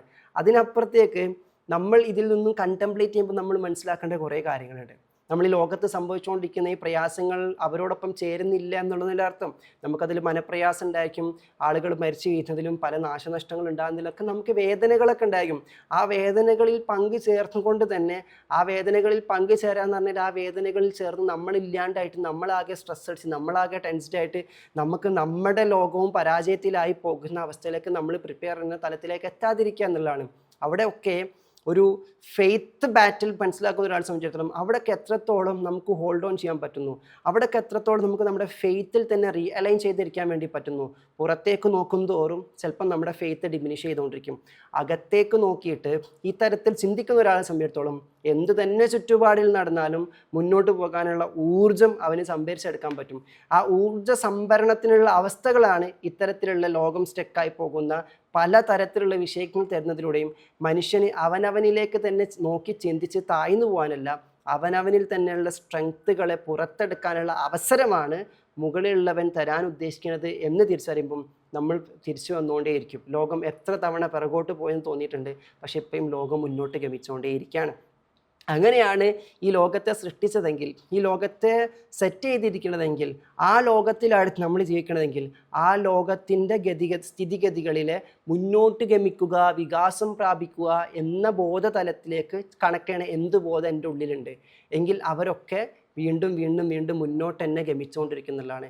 ഈ ലോകം മുന്നോട്ട് തന്നെ ഗമിച്ചുകൊണ്ടിരിക്കും. ഈ ലോകം സദാസമയം വികാസം പ്രാപിക്കുന്നതാണ് എന്ന ബോധത്തിൽ നിന്നും മാറിയിട്ട് ഈ ലോകത്തെപ്പോഴും യുദ്ധങ്ങളാണ്, ഈ ലോകത്തെപ്പോഴും പ്രശ്നങ്ങളാണ്, ഈ ലോകത്തിൽ എപ്പോഴും മനുഷ്യന് പ്രയാസങ്ങൾ ഉണ്ടാകുന്നുള്ളൂ എന്നതിലേക്ക് മാത്രം ചിന്തിച്ചിരിക്കുന്ന ഒരാളെ സംബന്ധിച്ചിടത്തോളം അവൻ്റെ പുറത്തെ ലോകം അങ്ങനെയാണെന്ന് അവൻ വിശ്വസിക്കുന്നതോടുകൂടി അവൻ്റെ അകത്തെ ലോകത്തെ കൂടി അവന് പാകപ്പെടുത്തിക്കൊണ്ടിരിക്കുകയാണ്. എന്നാൽ വേറെ ചില ആൾക്കാരുടെ ലോകം വികസിച്ചുകൊണ്ടിരിക്കുകയാണ്, ലോകം ഗമിച്ചുകൊണ്ടിരിക്കുകയാണ്, ലോകം മുന്നോട്ട് ചലിച്ചുകൊണ്ടിരിക്കുകയാണ് എന്ന് മനസ്സിലാക്കുന്ന ബോധത്തിലേക്ക് ചേർന്നിരിക്കുന്ന ഒരാൾ അവൻ്റെ അകത്തെ ലോകത്തെയും മുന്നോട്ട് ഗമിക്കാനും വികാസം പ്രാപിപ്പിക്കാനും തയ്യാറായിക്കൊണ്ടിരിക്കുക. ചുരുക്കി പറഞ്ഞാൽ ഈ ലോകത്തെ നിങ്ങൾ എങ്ങനെയാണോ നോക്കിക്കണ്ട് വിശ്വസിക്കുന്നത്, പേഴ്സീവ് ചെയ്യണത്, അതിനനുസരിച്ചിട്ടാണ് നിങ്ങളുടെ അകത്തെ ലോകവും സൃഷ്ടിക്കപ്പെടുന്നത് എന്നുള്ളതാണ്. നോക്കിയേ, ഒന്നുമില്ലാത്ത കൂട്ടങ്ങളിൽ നിന്നും ഉയർന്നു വന്നവരാണ് ലോകത്തിലെ 80% വിജയശാലികളായിട്ടുള്ള ആൾക്കാരെന്നും പൊതുവെ പഠനങ്ങൾ പറയാറുണ്ട്. അപ്പോൾ അവരൊക്കെ നേരിട്ട യുദ്ധത്തിൽ, അവർ കണ്ട ലോകത്തിൽ ഞാൻ ജീവിക്കുന്നത് ഒരു കുടിലിലാണ്, എൻ്റെ ചുറ്റിലുള്ള ആൾക്കാരൊക്കെ താഴ്ന്ന അല്ലെങ്കിൽ ഒന്നുമില്ലാത്ത പാവപ്പെട്ട ആൾക്കാരാണ്, ദരിദ്രരായിട്ടുള്ള ആൾക്കാരാണ്, ഈ ലോകത്ത് ഞാൻ ജീവിക്കുന്നത് കൊണ്ട് ഞാനും ദരിദ്രനാണ് എന്നാണ് അവർ കൺസീവ് ചെയ്തിട്ടുണ്ടായിരുന്നെങ്കിൽ, പെർസീവ് ചെയ്തിട്ടുണ്ടായിരുന്നെങ്കിൽ അവരും ദരിദ്രന്മാരായിട്ട് ഒന്നിനും പറ്റാത്തവരായിട്ട് തന്നെ തുടരുമായിരുന്നു. പക്ഷെ അങ്ങനത്തെ ഒരു ലോകത്തിൽ കൊണ്ടിട്ടിട്ട് ആ പുറമേയുള്ള സാഹചര്യങ്ങൾക്കൊന്നും വകവെക്കാതെ, നമുക്കൊക്കെ പലരും അങ്ങനത്തെ ഉദാഹരണങ്ങൾ നമ്മുടെ കുടുംബത്തിലും നമ്മളൊക്കെ തന്നെ അതിന് ചിലപ്പോൾ ഉദാഹരണങ്ങളായിരിക്കും.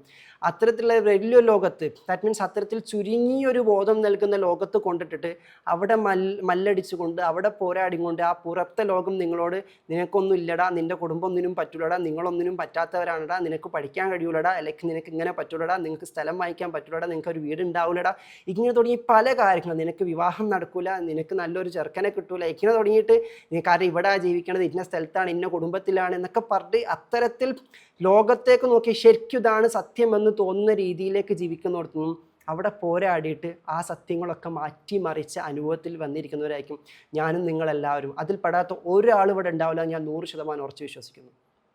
അപ്പം നമ്മുടെ പുറത്തെ ലോകം മുഴുവൻ നമ്മൾ അത് വിശ്വസിപ്പിക്കാൻ ശ്രമിച്ചപ്പോൾ നമ്മൾ ആ പുറത്തെ ലോകത്തിൻ്റെയും പുറത്തേക്ക് പോയി.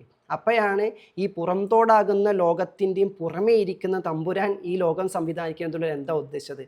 അത് നമുക്ക് കണ്ടെത്താൻ പറ്റിയത് പുറത്തെ ലോകത്തിൻ്റെ പുറത്തേക്ക് പോവുക എന്ന് പറഞ്ഞാൽ പുറത്തെ ലോകത്തേക്ക് നോക്കിയിട്ട് നമ്മൾ അകത്തേക്ക് ചിന്തിച്ചതാണ്. നമ്മൾ പഠിച്ചവനെ പറ്റി ആലോചിച്ചപ്പം, തമ്പുരാനെ പറ്റി ആലോചിച്ചപ്പം, ദൈവത്തെപ്പറ്റി ചിന്തിച്ചപ്പോൾ, അവനിതിനൊക്കെ പ്രാപ്തമാണല്ലോ എന്ന് ചിന്തിച്ചപ്പോൾ ഇതൊക്കെ സംവിധാനിച്ച സംവിധായകനിലേക്ക് നമ്മൾ നോക്കി തുടങ്ങുകയാണ്. അങ്ങനെ നോക്കുക എന്ന് പറഞ്ഞാൽ ആ കൂട്ടത്തിൽ തന്നെ ഇരുന്നിട്ട് നമ്മൾ നമ്മളിലേക്ക് നോക്കിയതാണ്, നമുക്ക് വേണ്ടി നോക്കിയതാണ്, നമ്മളിലൂടെ നോക്കിയതാണ്. അപ്പോഴാണ് നമ്മളിലൂടെ അവൻ പ്രവർത്തിക്കുന്നതും നമ്മളിലൂടെ അവൻ നമ്മളെ നയിക്കണം നമ്മൾ കണ്ടെത്തിയതല്ല. ഇതാണ് സത്യമെങ്കിൽ, ഇതൊരു പ്രപഞ്ച സത്യമാണെങ്കിൽ, ഇതിപ്പം കുറേ രാജ്യങ്ങൾ തമ്മിൽ യുദ്ധം നടന്നാലും, ദേശങ്ങൾ തമ്മിൽ യുദ്ധം നടന്നാലും, കുടുംബങ്ങൾ തമ്മിൽ യുദ്ധം നടന്നാലും, ഇനി ബിസിനസ് പാർട്ട്നേഴ്സ് തമ്മിൽ യുദ്ധം നടന്നാൽ പോലും ഇത് തന്നെയാണ് തത്വം. ഇത് രാജ്യമാകുന്നത് കൊണ്ട് വേറെന്തോ ഒന്നും ആയിട്ട് മാറുന്നില്ല എന്നുള്ള. കാരണം നമുക്കറിയാം, രാജ്യങ്ങൾ എന്ന് പറയുമ്പോൾ പോലും നമുക്ക് തോന്നാണ് ഭരണം രാജ്യം. പിന്നീട് നമ്മളറിയാം രാജ്യങ്ങളെയും ഭരണങ്ങളെയും പോലും നിയന്ത്രിക്കുന്നത് ഭരണാധികാരികളല്ല, അതിൻ്റെ മീതെ ചില വ്യക്തികൾ ഇരുന്നിട്ട് രാജ്യത്തെയും ഭരണത്തെയൊക്കെ നിയന്ത്രിച്ചുകൊണ്ടിരിക്കുന്നുണ്ടെങ്കിൽ നമ്മൾ കണ്ടതിനും അപ്പുറത്ത് ഒരുപാട് സത്യങ്ങളുണ്ട് എന്നുള്ളതാണ്. അപ്പോൾ അത്തരത്തിലൊരു ഫേക്ക് വേൾഡ് കോൺഷ്യസ്നെസ്സിൽ നമ്മൾ ജീവിക്കുമ്പോഴാണ് നമ്മുടെ ഫെയ്ത്ത് ഇല്ലാണ്ടായി പോകണമെന്നുള്ളതാണ്. എന്നാൽ നമുക്കുള്ളിലെ faith world, inner faith world അത് ട്രൂ ആയിട്ട് നമുക്ക് നിലനിർത്താൻ പറ്റുകയാണെങ്കിൽ എല്ലാ ഘട്ടങ്ങളിലും നമുക്ക് എലവേറ്റ് ചെയ്ത് വരാനും അലൈൻ ചെയ്ത് വരാനും വികാസം പ്രാപിക്കാനൊക്കെ അത് നമ്മളെ സജ്ജമാക്കുമെന്നുള്ള. അപ്പോൾ ഇത്തരത്തിലൊരു കണ്ടംപ്ലേഷൻ ആകട്ടെ, മനുഷ്യന്മാർ പലപ്പോഴും ചില ടേമുകൾ, ചില വേർഡുകൾ അതൊക്കെ വെച്ചിട്ട് അങ്ങ് ആകെ ഇല്ലാണ്ടായി പോകുന്നില്ല. ചില വാക്കുകൾ കേൾക്കുമ്പോഴേക്ക് നമ്മൾ ആകെ അതിനെ ഇന്നതാക്കി വെച്ചിട്ടുണ്ടായിരിക്കും. യുദ്ധം എന്ന വാക്ക് രാജ്യങ്ങൾക്ക് വേണ്ടി മാത്രം ഉപയോഗിക്കാനുള്ളതല്ല, നമ്മൾ ആദ്യം മനസ്സിലാക്കാം. എന്നാൽ ആദ്യം മുതലേ യുദ്ധം എന്നതിനെ കേട്ട് ശീലിച്ചത്, ഇന്നർ ബാറ്റിൽ എന്ന രീതിയിൽ കേട്ട് ശീലിച്ച ഒരാളെ സംബന്ധിച്ചിടത്തോളം രാജ്യങ്ങൾ തമ്മിൽ യുദ്ധം നടക്കുന്നു പറയുമ്പോൾ യുദ്ധം എന്നത് അവർക്കുള്ളിൽ ഒന്നും ഉണ്ടാക്കുന്നില്ല.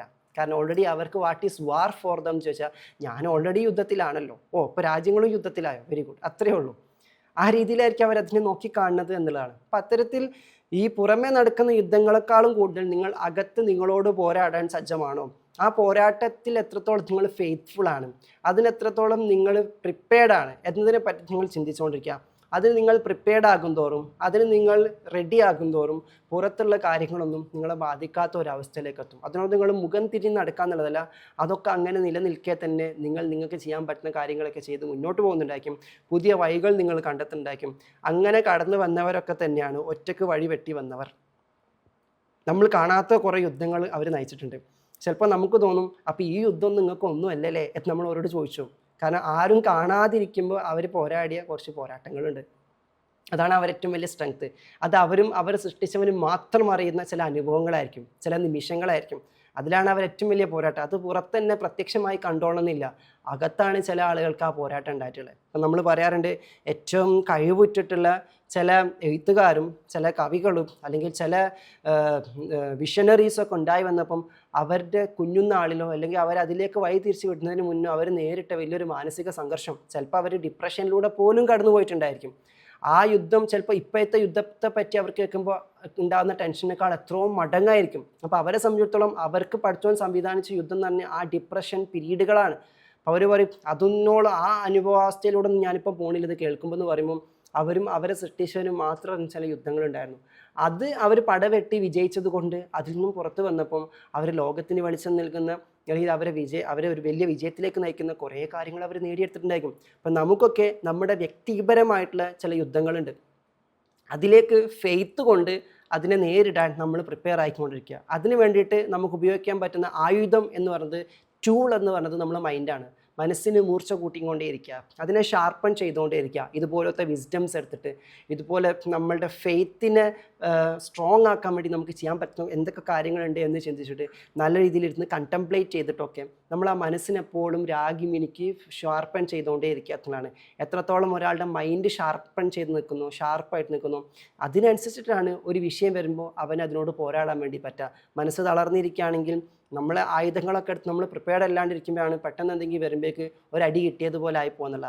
ഓൾറെഡി മനസ്സിനെ രാഗി മിനുക്കി സെറ്റാക്കി വെച്ച ഒരാൾ ആയുധം പിടിച്ചപ്പോൾ നിൽക്കുന്ന പോലെയാണ്.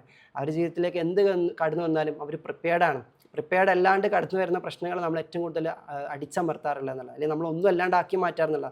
അപ്പം ഇത്തരത്തിൽ എപ്പോഴും മനസ്സിനെ ഷാർപ്പൺ ചെയ്തിട്ട് സ്ട്രോങ് ആക്കിയിട്ട് നല്ല കണ്ടംപ്ലേഷനിൽ കൊണ്ടുവച്ചിട്ട് മെറ്റാകോഗ്നിഷനിലൊക്കെ കൊണ്ടുവന്ന് മെഡിറ്റേഷനിലൂടെയൊക്കെ പോയി മനസ്സിനെപ്പോഴും സ്ട്രോങ് ആക്കി വെക്കാൻ വേണ്ടി ശ്രമിക്കുക. അപ്പോൾ പുറത്തുള്ള സാഹചര്യങ്ങൾ ഒരു പരിധി വരെ നമ്മൾ അകത്തേക്ക് കയറിയിട്ട് നമ്മളെ കീഴ്പ്പെടുത്തൂല എന്നുള്ളതാണ്. പുറത്തെന്ത് നടന്നാലും അതിനോടൊപ്പം നിന്നുകൊണ്ട് നമുക്കകത്ത് നിന്ന് നമ്മളെ ഇൻഡിവിജ്വൽ വേൾഡിലേക്ക് ഇതിൽ നിന്നും എന്തെടുക്കണം, ഇതിലേക്ക് എങ്ങനെ നമ്മൾ പ്രിപ്പയർ ചെയ്ത് പോകണം എന്ന ക്ലാരിറ്റി അപ്പോൾ മാത്രമേ വരുള്ളൂ. മനസ്സ് കലങ്ങിയ പിന്നെ അറിയാമല്ലോ, പിന്നെ നമുക്ക് ഒരു ക്ലാരിറ്റി ഉണ്ടാവില്ല, പിന്നെ നമുക്ക് ഒന്നും ചെയ്യാൻ വേണ്ടി പറ്റില്ല. അപ്പോൾ നമ്മൾ ഏറ്റവും വലിയ ആയുധം എന്ന് പറഞ്ഞാൽ, സമ്പത്ത് എന്ന് പറഞ്ഞാൽ നമ്മുടെ മനസ്സ് എന്നുള്ളതാണ്. ആ മനസ്സിനെ സമ്പന്നമാക്കണതോ തീർച്ചയായിട്ടും നമ്മുടെ വിശ്വാസമാണ്, നമ്മുടെ ഫെയ്ത്താണ് അതിന് ഏറ്റവും സമൃദ്ധമാക്കി മാറ്റുക എന്നുള്ളതാണ്. അതുകൊണ്ട് തന്നെയാണ് വിശ്വാസം വർദ്ധിപ്പിക്കാനും സൂക്ഷ്മതയാണ് മനസ്സിലെ വിശ്വാസത്തിൻ്റെ ഏറ്റവും വലിയ ആയുധം. വിശ്വാസത്തിൽ നിൽക്കുന്ന ഒരാൾ അതിസൂക്ഷ്മാലുമായിരിക്കും, അവൻ സൂക്ഷ്മതയിലായിരിക്കും. ഒരു കാര്യം വരുമ്പോൾ ഉടനെ അങ്ങ് വീങ്ങാതെ അവൻ അതിനവിടെ വെച്ച് അതിനെ നിരീക്ഷിച്ച് സൂക്ഷ്മതയോടുകൂടി അതിനെ കീറി മുറിച്ച് മനസ്സിലാക്കിയിട്ടായിരിക്കും അവൻ ഓരോ കാര്യങ്ങളും പ്രോസസ്സ് ചെയ്തുകൊണ്ടിരിക്കണം. അപ്പം വ്രതം എന്തിനാന്ന് ചോദിക്കുമ്പം നിങ്ങൾക്ക് സൂക്ഷ്മാലുക്കളാകാൻ വേണ്ടിയിട്ടാണ്, നിങ്ങൾ സൂക്ഷ്മതയുള്ളവരാകാൻ വേണ്ടിയിട്ടാണ്. എത്രത്തോളം നിങ്ങൾ സൂക്ഷ്മാലുക്കളാകുന്നു അത്രത്തോളം നിങ്ങളുടെ ഫെയ്ത്തും സ്ട്രോങ് ആയിട്ടുണ്ടായിരിക്കും, ഷാർപ്പ് ചെയ്ത് വന്നിട്ടുണ്ടായിരിക്കും. എത്രത്തോളം നിങ്ങളുടെ ഫെയ്ത്ത് ഷാർപ്പൻ ചെയ്യുന്നുണ്ടോ അത്രത്തോളം നിങ്ങൾ സൂക്ഷ്മാലുക്കളായിരിക്കും. അപ്പോൾ സസൂക്ഷ്മം നിരീക്ഷിച്ച് കഴിഞ്ഞാൽ പലരും കാണാത്ത പലതും നമുക്ക് കാണാൻ വേണ്ടി പറ്റും. അതാണ് ഒരു ഇൻവെസ്റ്റിഗേറ്റ് ചെയ്യുന്ന ഒരു സീക്രട്ടൊക്കെ പ്രത്യേകത എന്ന് പറഞ്ഞാലും. അവരതിലെ ഡിവൈൻ ബ്രില്യൻസ് കണ്ടെത്തുന്നു, മാസ്റ്റർ ബ്രില്യൻസ് കണ്ടെത്തുന്നു. ആ മാസ്റ്റർ ബ്രില്യൻസിൽ നിന്നും എനിക്കെന്തായിട്ടാണ് ഇതിനുള്ള മെസ്സേജ്, എനിക്കെന്താണ് തരാൻ ഉദ്ദേശിക്കുന്ന മെസ്സേജ്. ഒരാൾ മറ്റൊരാളെ കൊന്നൊടുക്കുമ്പോൾ കൊല്ലുക എന്ന കർമ്മം നമുക്ക് വേദനാജനകമാണ്. പക്ഷെ ആ കൊല്ലുന്ന കർമ്മം ഞാൻ വിറ്റ്നസ് ചെയ്യുന്നതിലൂടെ എനിക്കെന്താണ് മെസ്സേജ്, കൊല്ലപ്പെട്ടവന് കൊന്നവൻ ഇവർക്കൊക്കെ ഓരോരോ മെസ്സേജുകളുണ്ട്. അതെന്താണ്, എന്നെപ്പോലെ ആയിരിക്കില്ല എൻ്റെ കൂടെയുള്ള ഒരാൾക്ക് അതെന്നുള്ള മെസ്സേജ്. ഓരോരുത്തർക്കും ഡിഫറെൻറ്റ് മെസ്സേജാണ്. അപ്പോൾ അത് ഓരോരുത്തരുടെ സാഹചര്യങ്ങൾക്കനുസരിച്ചിട്ടാണ് അവർക്ക് അതിന് മനസ്സിലാക്കിയെടുക്കാൻ പറ്റുക. അപ്പോൾ അത്തരത്തിൽ ഓരോരുത്തരുടെ ഇൻഡിവിജ്വലൈസ്ഡ് ആയിട്ടുള്ള മെസ്സേജ് എന്താണ് എന്ന് ചിന്തിപ്പിക്കുന്നത് എന്താണെന്ന് തിരിച്ചറിയണമെങ്കിൽ നമ്മുടെ മനസ്സ് അത്രത്തോളം ഷാർപ്പായിട്ടിരിക്കണം എന്നുള്ള. അപ്പോൾ അതിന് വേണ്ടിയിട്ടുള്ള കാര്യങ്ങളൊക്കെ ചെയ്യാൻ വേണ്ടി പരിശ്രമിക്കാൻ വേണ്ടി ശ്രമിക്കുക. ഈ ഒരു വ്രതകാലത്ത് തന്നെ, വ്രതമാസത്തിൽ തന്നെ ഇത്തരം ഒരു വിഷയം ഉണ്ടായപ്പം നിങ്ങളൊക്കെ സ്ട്രോങ് ആയോ അല്ലെങ്കിൽ നിങ്ങളൊക്കെ ക്ഷീണിച്ചു പോയോ, അകവും പുറവും ക്ഷീണിച്ചു പോയിട്ടുണ്ടെങ്കിൽ നമ്മൾ നഷ്ടത്തിലും കഷ്ടത്തിലുമായി പോയെന്നുള്ളതാണ്. അല്ല, ഈ വിഷയങ്ങളൊക്കെ വീണ്ടും നമ്മുടെ ഫെയ്ത്ത് സ്ട്രോങ് ആക്കി തരുന്നുണ്ടെങ്കിൽ എന്തൊരു അത്ഭുതമാണ്. അജബല്ലി അമ്രിൽ മുഅ്മിനീൻ, വിശ്വസിക്കുന്നവരുടെ വിശ്വാസികളുടെ കാര്യം തന്നെ എന്തൊരു അത്ഭുതമാണെന്ന് ചോദിച്ചുകൊണ്ടിരിക്കണേ. അത്ഭുതം എന്ന് പറഞ്ഞാൽ എല്ലാവരും ഇങ്ങനെ വല്ലാത്തൊരവസ്ഥ അല്ലേ എന്ന് പറഞ്ഞിരിക്കുന്നതിൽ എന്തെങ്കിലും അത്ഭുതം നമുക്ക് തോന്നാനുണ്ടോ? അതിൽ നിന്നും വ്യത്യസ്തമായിട്ട് സംസാരിക്കുന്ന ഒരാൾ കാണുമ്പോൾ ഇവരെ കഥ വല്ലാത്തൊരു അത്ഭുതം തന്നെയല്ലേ, എന്താപ്പം കഥ എന്ന് ചോദിപ്പിക്കുമാർ എന്തെങ്കിലും നമ്മുടെ ഉള്ളിൽ വന്നോ എന്നതാണ് എൻ്റെ ചോദ്യം. അപ്പോൾ മാത്രമേ അത്ഭുതപ്പെടുത്തുന്ന അത്തരത്തിൽ എന്തെങ്കിലുമൊക്കെ നമ്മളിൽ പ്രകടമാക്കുമ്പോൾ മാത്രമേ നമ്മളുടെ ഫെയ്ത്തും ഇതുകൊണ്ട് സ്ട്രോങ് ആയി എന്ന് പറയാൻ പറ്റുള്ളൂ. എന്ത് സംഭവിച്ചാലും അറ്റ് ദ എൻഡ് നിങ്ങൾക്ക് അനുഗ്രഹങ്ങൾ ലഭിച്ചാലും പരീക്ഷണങ്ങൾ ലഭിച്ചാലും അറ്റ് ദ എൻഡ് എന്താണ് അതുകൊണ്ടുള്ള ഉദ്ദേശം? ക്വസ്റ്റ്യൻ ഈസ് സിമ്പിൾ, നിങ്ങളുടെ ഫെയ്ത്ത് സ്ട്രോങ് ആയോ? നിങ്ങളുടെ അനുഗ്രഹങ്ങളെ കൊണ്ട് നിങ്ങളുടെ ഫെയ്ത്ത് സ്ട്രോങ് ആയോ? നിങ്ങൾക്ക് പരീക്ഷണങ്ങൾ വന്നു, at the end question is the same. എന്താണ് റിസൾട്ട്? ഉത്തരം എത്രേ ഉള്ളൂ, ഫെയ്ത്ത് സ്ട്രോങ് ആയോ? ഇല്ല. അനുഗ്രഹം വന്നപ്പോൾ കുറഞ്ഞു, പരീക്ഷണം വന്നപ്പോൾ കൂടി, വെരി ഗുഡ്. അനുഗ്രഹം വന്നപ്പോൾ കൂടി, പരീക്ഷണം വന്നപ്പോൾ കുറഞ്ഞു, വെരി ഗുഡ്. അതിലല്ല, രണ്ടവസ്ഥകളിലും നിങ്ങളുടെ ഫെയ്ത്ത് സ്ട്രോങ് ആയിക്കൊണ്ടേയിരിക്കുന്നുണ്ടെങ്കിൽ എങ്കിലാണ് നിങ്ങൾ അവിടെ വിജയിച്ചു എന്ന് നമുക്ക് പറയാൻ വേണ്ടി പറ്റുന്നില്ല. അത്തരത്തിലൊരു ക്വസ്റ്റ്യൻ നിങ്ങളോട് എടുക്ക് ചോദിച്ചുകൊണ്ടിരിക്കുക. ഈ കാര്യമൊക്കെ കേട്ടപ്പം എൻ്റെ ഫെയ്ത്ത് എന്തായി, സ്ട്രോങ് ആയോ അല്ലെങ്കിൽ ഉള്ളതും പോയോ? ചില ആളുകൾക്ക് ഇനിയിപ്പോൾ ജീവിച്ചിട്ടൊന്നും കാര്യമില്ല, ഒക്കെ കഴിയാൻ പോകുന്നതാണ് കേൾക്കണത് എന്ന് പറയുകയാണെങ്കിൽ നിങ്ങളുടെ ഫെയ്ത്ത് പൊളിക്കുന്നില്ല. നാളെ ലോകം അവസാനിക്കുകയാണെങ്കിൽ ഇന്നൊരു ചെടി നടാൻ നിങ്ങൾ ധൈര്യം കാണിക്കണം. കാരണം അത്രത്തോളം കൂടി പ്രതീക്ഷയോടുകൂടി ശുഭാപ്തി വിശ്വാസത്തോടും കൂടിയായിരിക്കണം ഒരു വിശ്വാസതയുടെ ഗമനം എന്ന് പറഞ്ഞാൽ, മുന്നോട്ടുള്ള ഗമനം എന്ന് പറഞ്ഞാൽ. അല്ലാണ്ട് നാളെ തീരാൻ വാങ്ങി ഒന്നും ചെയ്തിട്ട് കാര്യമില്ല എന്ന് പറഞ്ഞ് മടി പിടിച്ചിരിക്കുന്ന ഒരു അവസ്ഥയിലാകരുത്. അതല്ല ഫെയ്ത്ത് അണ്ടർ ഫയേഴ്സ് എന്നതുകൊണ്ട് ഉദ്ദേശിക്കണം എന്നുള്ളതാണ്. അത്തരത്തിൽ ആ ചൂടത്ത് വെച്ച് ഉരുക്കി ഊതി കാച്ചിയെടുക്കുന്നതാണ് വിശ്വാസം എന്ന് പറയുന്നത്. അപ്പോൾ അതിൽ നമ്മുടേതല്ലാത്ത എല്ലാത്തിനും ഈ തീ കൊണ്ട് അല്ലെങ്കിൽ ഫയർ കൊണ്ട് പ്രയാസങ്ങളെ കൊണ്ട് പരീക്ഷണങ്ങളെ കൊണ്ട് നമ്മൾ എന്ത് ചെയ്യാണ്, ഉരുക്കിക്കളയാണ്, ഉരുക്കി രാഗിയെടുക്കുന്ന ഒരവസ്ഥയാണ് ഫെയ്ത്ത് എന്ന് പറയുന്നത്. അപ്പോൾ എല്ലാം നമുക്ക് ആവശ്യമാണ് അതിന്. ചില സമയത്ത് ചൂട് കൊടുക്കേണ്ടി വരും, ചില സമയത്ത് നല്ല കൂർത്ത മുന കൊണ്ട് നമ്മൾ അതിന് രാഗി മിനിക്കേണ്ടി വരും. ഇതൊക്കെ അതിൻ്റെ ഭാഗമാണ്. റൂമി ചോദിക്കുന്നുണ്ടല്ലോ, ഓരോ റബ്ബിലും നിനക്ക് തരുന്ന ഓരോ റബ്ബിലും, പോളിഷ് ചെയ്യാൻ വേണ്ടി ഞാൻ എടുക്കുന്ന ഓരോ റബ്ബിലും ഓരോ ഉരസലിലും നിനക്ക് വല്ലാണ്ട് വേദന ഉണ്ടാക്കിക്കൊണ്ടിരിക്കണമെങ്കിൽ how can I polish you my dear എന്ന് റൂമിയോട് അവൻ്റെ ദൈവം ചോദിക്കുകയാണ്. റൂമിയുടെ സൃഷ്ടാവ് ചോദിക്കുകയാണ്, ബിലവഡ് ചോദിക്കുകയാണ് പോലും. If you are irritated by the every rub, how you will be polished. ഓരോ ഉരസലിലും ഓരോ രാഗലിലും നിനക്ക് വല്ലാണ്ട് പ്രയാസമുണ്ടാകുന്നുണ്ടെങ്കിൽ പിന്നെ എങ്ങനെയാണ് ഞാൻ നിന്നെ ഊതിക്കാച്ചി മിനുക്കിയിട്ട് നല്ല പൊന്നാക്കി മാറ്റുക, ഒരു വജ്രമാക്കി മാറ്റുക എന്നൊരു ചോദ്യമുണ്ട് എന്നുള്ളതാണ്. അപ്പോൾ വജ്രമാകുന്നുണ്ടോ എന്ന് നമ്മൾ നോക്കുക, അല്ലെങ്കിൽ വജ്രമാക്കാനുള്ള അവസ്ഥയിലൂടെ കൊണ്ടുപോകുമ്പോൾ നമ്മൾ തോറ്റു പോകുന്നുണ്ടോ നമ്മൾ നമ്മളോട് തന്നെ ചോദിക്കുക. അപ്പോൾ അത്തരത്തിൽ നിങ്ങളുടെ ഫെയ്ത്ത് സ്ട്രോങ് ആക്കാൻ നിങ്ങൾ പരിശ്രമിക്കുക. ഇന്നത്തെ സംസാരം അത് എവിടെയെങ്കിലും നിങ്ങൾക്ക് ഗുണകരമായിട്ടുണ്ടെങ്കിൽ അതിൽ തന്നെ നിലയുറപ്പിക്കാൻ വേണ്ടി ശ്രമിക്കുക. Because even this time will pass. ഈ സമയവും കടന്നു പോകും. നമുക്ക് കുറച്ച് കഴിഞ്ഞാൽ ഇതിനെപ്പറ്റി എങ്ങനെ പറയാമെന്ന് ചോദിച്ചു കഴിഞ്ഞാൽ, കുറേ ആളുകൾ ഈ സമയം കുറച്ച് മുന്നേ കുവൈത്ത് വാർ വന്ന സമയത്ത് യൂസുഫ് അലി ലുലു ഉണ്ടാക്കിയതുപോലെയുള്ള കഥകൾ പറഞ്ഞ കുറച്ച് ആൾക്കാർ ഇതിൻ്റെ ഇടയിൽ നാളെ വരാനുണ്ട്. നമുക്കറിയാം, യുദ്ധം വന്നു, ഒക്കെ സ്റ്റക്കായിപ്പോയി. പക്ഷേ അങ്ങനെ ആന്തരിക യുദ്ധത്തിൽ വിജയിച്ച കുറച്ച് പോരാളികൾ നാളെ കഥ പറയുമ്പം നമുക്കത് കേട്ട് ഖേദിക്കാനാണ് അവസരം ഉണ്ടാണെങ്കിൽ നമ്മൾ വിശ്വാസത്തിൻ്റെ കാര്യത്തിൽ തോറ്റുപോയി, അവർ ശുഭപ്രതീക്ഷയുടെയും വിശ്വാസത്തിൻ്റെ കാര്യത്തിൽ വിജയിച്ചു, അവർക്ക് അതിൻ്റെ ഗുണഗണങ്ങൾ പിന്നീട് കിട്ടിയെന്നുള്ള. അപ്പോൾ ഏത് സംഘത്തിൽ നാളെ നമ്മൾ ചേരാൻ തയ്യാറെടുക്കുന്നത് നിങ്ങളോട് തന്നെ എന്ത് ചെയ്യുക, ചോദിച്ചുകൊണ്ടിരിക്കുക എന്നുള്ളതാണ്. നിങ്ങൾക്കും അത് കരഗതമാക്കാൻ പറ്റണം. നിങ്ങളുടെ ചുറ്റിലുള്ള നിങ്ങളുടെ കുഞ്ഞുങ്ങളിലേക്കും മറ്റുള്ളവരിലേക്കൊക്കെ അത്തരത്തിലുള്ള കാര്യങ്ങളായിരിക്കും നിങ്ങൾ ഷെയർ ചെയ്യാൻ വേണ്ടിയിട്ട് പരിശ്രമിക്കേണ്ടതെന്നതാണ്. അപ്പോൾ അടുത്ത വീക്കിൽ വീണ്ടും വേറെ ഏതെങ്കിലും ഒരു ടോപ്പിക്കായിട്ട് നമുക്ക് നന്നായിട്ട് ഡിസ്കസ് ചെയ്ത് പോകാം. എല്ലാവർക്കും thank you so much. Guided code ചെയ്തവരുണ്ടെങ്കിൽ നാളെ ആണ് നമ്മുടെ ഗൈഡഡ് കോഡ് ലെവൽ 2 ആയിട്ടുള്ള മാനിഫെസ്റ്റേഷൻ കോഡ്. മാനിഫെസ്റ്റേഷൻ ഞാനിനി പറയണ്ട, ഓൾറെഡി നമ്മളൊരു സീരീസ് തന്നെ ചെയ്തിട്ടുണ്ട്. അപ്പോൾ അതിൻ്റെ പ്രാക്ടിക്കൽ പാർട്ടാണ്. മാനിഫെസ്റ്റേഷൻ്റെ കുറേ തിയറിറ്റിക്കൽ ക്ലാരിറ്റിയാണ് നമ്മൾ ഇവിടെ 7 സെഷൻസ് ആയിട്ട് എടുത്തത്. പിന്നെ മെഗാ ഇവൻറ്റിൽ ലാസ്റ്റ് നമ്മൾ ഡിസ്കസ് ചെയ്തു. അപ്പോൾ അതിൻ്റെ പ്രാക്ടിക്കൽ പാർട്ടുണ്ട്, കുറച്ച് ടൂളൊക്കെ ബേസ് ചെയ്തിട്ട് അതിൻ്റെ സയൻറ്റിഫിക് പാർട്ടൊക്കെ ഡിസ്കസ് ചെയ്യുന്നത്. പിന്നെ ഇവിടുന്ന് മാനിഫെസ്റ്റേഷൻ പഠിക്കുമ്പോൾ നമ്മൾ ആ എത്തിക്കൽ പാർട്ട് കറക്റ്റ് ക്ലിയർ ചെയ്തിട്ടാണ് പോവാം. അപ്പോൾ നാളെ സ്റ്റാർട്ട് ചെയ്യുന്നുണ്ട്. ഗൈഡഡ് കോഡ് ചെയ്തവർക്കാണ് ജോയിൻ ചെയ്യാൻ പറ്റുക. അപ്പോൾ ആരെങ്കിലും അറിയാത്തവരുണ്ടെങ്കിൽ, ഇപ്പം അറിഞ്ഞ് മനസ്സിലാക്കിയിട്ടുണ്ടെങ്കിൽ നാളെ ജോയിൻ ചെയ്യാൻ പറ്റുന്നവർക്ക് ജോയിൻ ചെയ്യാം. മോർണിംഗ് ആണ് പ്രോഗ്രാം, 5 days ആണ്. ഡീറ്റെയിൽസൊക്കെ നമ്മളെ മെൻറ്റേഴ്സിനെ കണക്ട് ചെയ്താൽ കിട്ടും. പിന്നെ ഓൾറെഡി ഈ ബാച്ച് മാനിഫെസ്റ്റേഷൻ കോഡ് ജോയിൻ ചെയ്യുന്നവർക്ക് ലാസ്റ്റ് മെഗാ ഇവൻ്റ് GTയിലെ ഒരു പോർഷൻ, കാരണം അതിൽ കോർ പാർട്ട് മാനിഫെസ്റ്റേഷൻ പറഞ്ഞു, അതിൻ്റെ പാക്ക് കൂടി നമ്മൾ കൊടുക്കുന്നുണ്ട്. കാരണം മെഗാ ഇവൻ്റ് നമ്മളിവിടെ സ്ട്രീമൊന്നും ചെയ്തിട്ടില്ല, പക്ഷെ അതുകൂടി അവൈലബിൾ ആക്കി കൊടുക്കുന്നുണ്ട് ഈ ബാച്ച് മാനിഫെസ്റ്റേഷൻ കോഡ് അറ്റൻഡ് ചെയ്യുന്നവർക്ക്. ഓക്കെ, അപ്പോൾ നെക്സ്റ്റ് വീക്കിൽ കാണാം. എല്ലാവർക്കും thank you so much. All the very best.